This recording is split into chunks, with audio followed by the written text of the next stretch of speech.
Oi, gente, bom dia, como que vocês estão?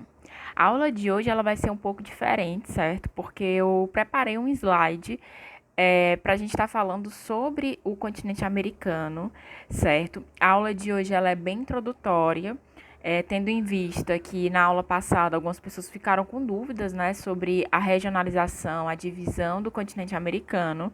E aí, antes da gente falar sobre a diversidade natural da América, é importante que a gente entenda como que faz essa divisão, tanto geograficamente quanto historicamente, certo? Primeiramente, a origem do nome do continente.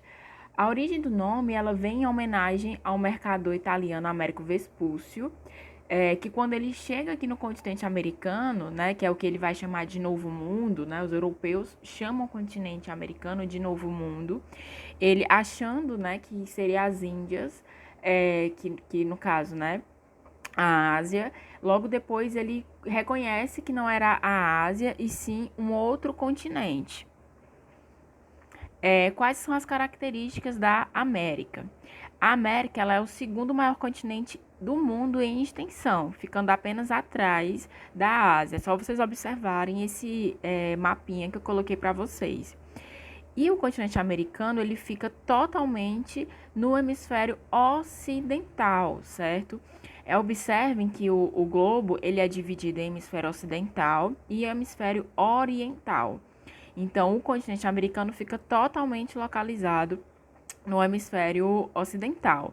E ele é banhado pelo Oceano Pacífico e o Oceano Atlântico.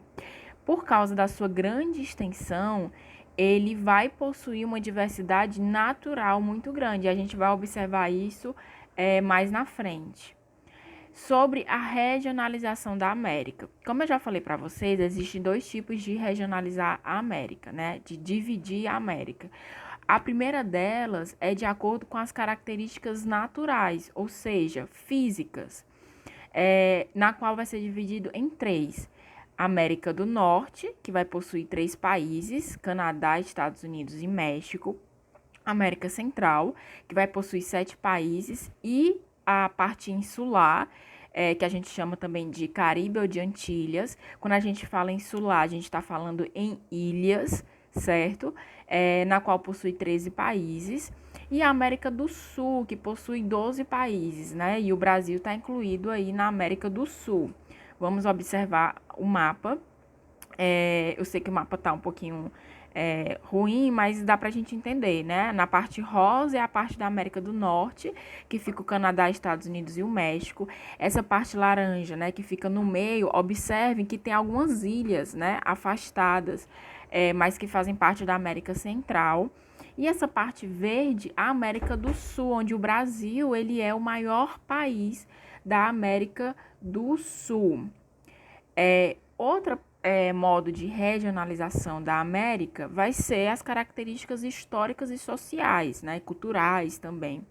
Essa divisão, ela vai, no caso, a América vai ser dividida em dois: a América anglo-saxônica e a América latina. Vamos observar o mapa. Se a gente observar o mapa, na América anglo-saxônica faz parte apenas o Canadá e os Estados Unidos.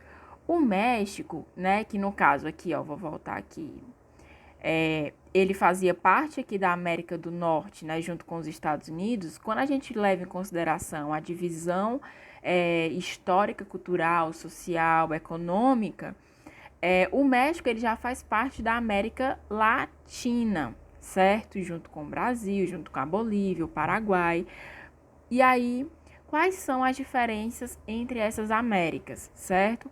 Primeiramente, a América anglo-saxônica, ela, como eu já falei para vocês em outras aulas, ela vai ter um predomínio de uma língua derivada do anglo-saxão, que é o inglês antigo.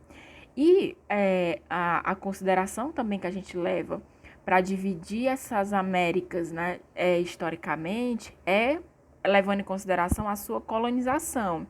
No caso da América anglo-saxônica, a colonização vai ser a colonização de povoamento, ou seja, as pessoas que foram para o continente americano, né, na parte mais norte, que é o que a gente chama de anglo-saxônica, elas foram para povoar. É só lembrar da aula que a gente falou sobre os Estados Unidos, certo? A maioria, ela tinha um trabalho livre e assalariado, certo? Eles tinham pequenas e médias propriedades, eles praticavam a policultura. O mercado era voltado para o interno, ou seja, para a subsistência, era voltado para eles. E a ocupação para, entre aspas, né, uma criação de uma pátria. No caso da América Latina, vai ter um predomínio de línguas derivadas do latim, ou seja, do espanhol e do português. É só lembrar do Brasil, certo? Já que o Brasil faz parte da América Latina. Quando a gente leva em consideração a colonização da parte da América Latina, é uma colonização de exploração, certo? É lembrado o Brasil, é lembrado o que a gente estava falando sobre a colonização da América Espanhola, certo? Lá em História.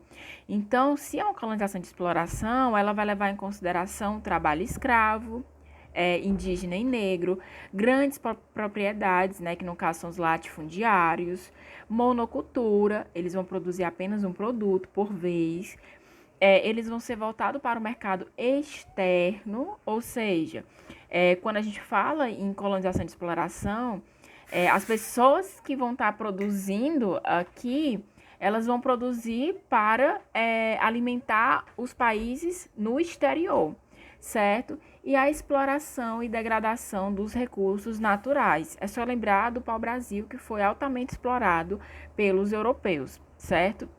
A aula de hoje é essa aula introdutória. Na próxima aula a gente vai começar a falar sobre a diversidade natural da América, do capítulo 6. Qualquer dúvida eu estou à disposição e até mais.